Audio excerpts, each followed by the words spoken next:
Bienvenidos a este espacio dedicado a reenfocarnos en la misión. Esta es la 11ª presentación en la serie El Gran Conflicto. El tema de hoy es el conflicto inminente. El versículo tema forma parte de la oración intercesora de Jesús en favor a sus discípulos, registrada en Juan 17, versículo 17, que dice: santifícalos en tu verdad, tu palabra es verdad. Aquí Jesús está pidiendo que Dios insista para que nosotros, sus seguidores, seamos consagrados. Eso es lo que la palabra santificar significa, dedicados a Él, que es la verdad. Como hemos dicho anteriormente, lo que Dios dice, lo que Dios pronuncia, es realidad. Por eso es que su palabra es verdad. El título habla de un conflicto inminente. La palabra inminente significa algo que está pendiente, próximo por ocurrir, pero que ocurrirá. Algunos al escuchar esto sienten temor, pero recordemos que el amor de Dios echa fuera el temor. ¿Cómo? Cuando recibimos el amor de Dios en nuestro corazón, desarrollamos confianza en Él, y esa confianza nos llena de manera que ya no hay espacio para el temor, porque conocemos quién es Dios y confiamos en Él. Y hablando de confiar, recordemos que el propósito original del libro de Apocalipsis, cuando Dios le dio la revelación a Juan, era el de animar a la entonces incipiente iglesia cristiana. Ese propósito no ha cambiado. Es cierto que debemos de tener un conocimiento claro de las profecías, pero eso no significa que debemos de obsesionarnos con lo que pasa aquí y allá y tratando de acomodar nuestro entendimiento a lo que está ocurriendo a nuestro alrededor. Si lo hacemos, perdemos el objetivo general de toda la escritura, que es que tengamos paz y nuestra confianza en Dios se incremente. Podemos terminar haciéndonos expertos en los detalles periféricos y descuidando lo que realmente se nos ha encargado hacer. Si algo nos habría de preocupar, sería el porqué de este aparente retraso en el regreso de Jesús. Entonces veríamos lo que él dijo que debería de ocurrir antes de que él regrese. Lo encontramos allí, Mateo 24:14, que las buenas nuevas de Dios, o sea que Dios es quien dice ser y no quien sus enemigos dicen que es. Esas buenas nuevas, ese evangelio, debe de llegar a todo habitante del planeta antes del regreso del Señor. Una vez que el evangelio ha alcanzado a cada persona y cada uno ha hecho su decisión por o en contra de Dios, entonces se retira el Espíritu Santo. Ya no hay necesidad de apelar a los corazones, porque ya hicieron su decisión. Se levantan todos los límites que Dios ha puesto al dragón y a sus asociados. Es la hora en la que se va a demostrar la clase de gobierno que Satanás propone. Por su parte, los hijos de Dios, los que han aceptado la oferta del Creador y han escogido hacer lo que Él dice, han estado tan ocupados en la viña del Señor que no tienen tiempo para preocuparse por sí mismos. Tienen la mente de Jesús. Esa es la mejor protección que pueden tener. Y sí, el aceptar el privilegio de unirse al equipo que anuncia que Dios ha ganado su caso, que las mentiras de Satanás son eso, mentiras. Aquellos que han permitido que el Espíritu de Dios les transforme, les dé fortaleza, lo que necesitan para mantenerse de pie ante el conflicto que viene. Sí, puede haber un choque de creencias entre la verdad y el error, pero aquellos que han hecho de su decisión su vida, están firmes en la verdad y no caerán. Al final de cuentas, todo se centra en la adoración. O adoramos al Creador o adoramos algo creado. Ya sea que nos refiramos al dragón, la bestia que surge del mar o la bestia que surge de la tierra, la cual después se describe como el falso profeta. Todos ellos son seres creados. Por eso es que decimos que al final todo se centra en adorar a Dios o adorar a la criatura. Adorar a Dios o adorar a la bestia. El libro de Apocalipsis es uno de los 66 que constituyen la Biblia. Cada uno de estos libros nos proporciona información invaluable para que estemos preparados para el conflicto que viene, pero no podemos basarnos únicamente en Apocalipsis. El mensaje de este libro es que, al final, Dios gana. Si bien está escrito en un lenguaje más críptico, para entenderlo bien hay que recurrir al resto de la Biblia.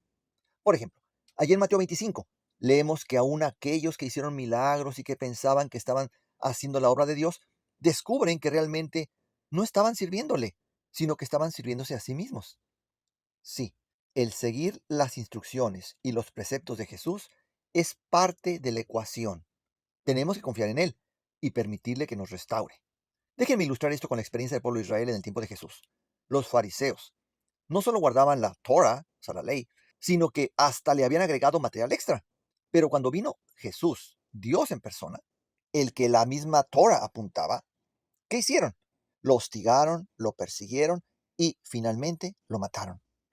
Y recordemos esto, ellos eran los más fieles seguidores de la Biblia de su tiempo. Es cierto, la celebración semanal de nuestra existencia, lo que comúnmente llamamos sábado, llega a ser un punto decisivo. El dejar las actividades regulares para celebrar con nuestro Creador el don de la vida que nos da es algo difícil de esconder.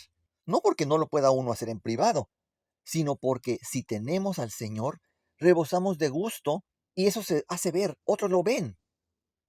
En la novena presentación de esta serie, hablamos de la marca de la criatura, o sea, de la marca de la bestia, la marca de lo creado. Comentábamos que no es algo que Dios imponga, sino que resulta de decisiones individuales.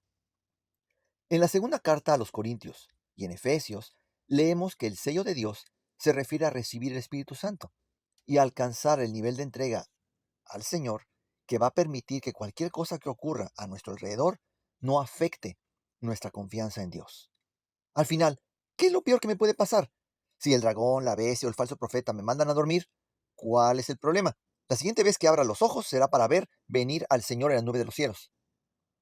Al leer los evangelios, nos damos cuenta de que el Padre le da el trono, poder y autoridad al Hijo, y el Espíritu Santo apunta a adorar al Hijo, mientras que ambos, el Espíritu y Jesús, nos guían al Padre.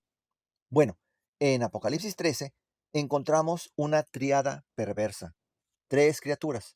El dragón le da su trono, poder y autoridad a la primera bestia, mientras que la segunda bestia, que se describe como falso profeta después, apunta a adorar a la primera bestia.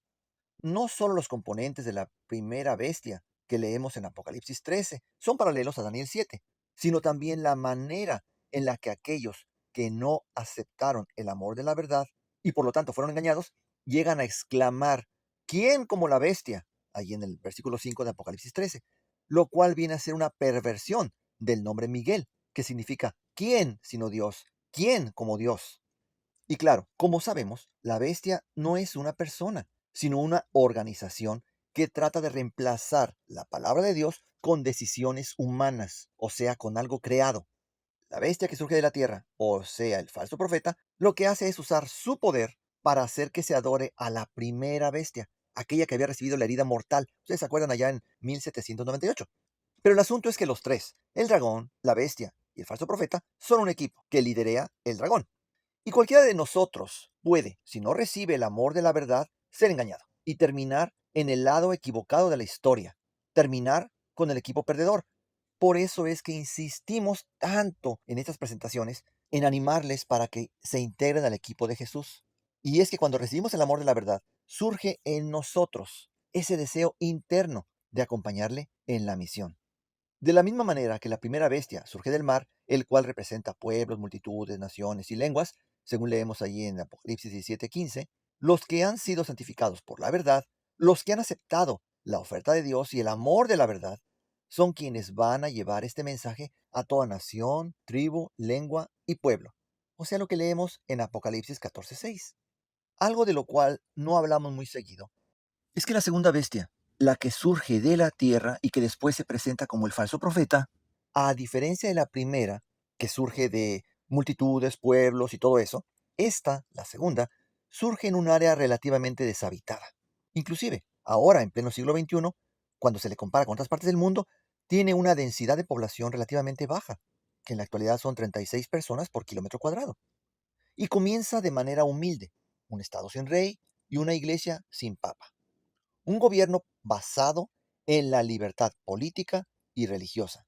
Se ve amable e inofensiva, pero llega un momento en el que habla como dragón y entonces apoya el trabajo, la obra de la primera bestia y obliga a todos los habitantes del planeta a que adoren a la primera bestia.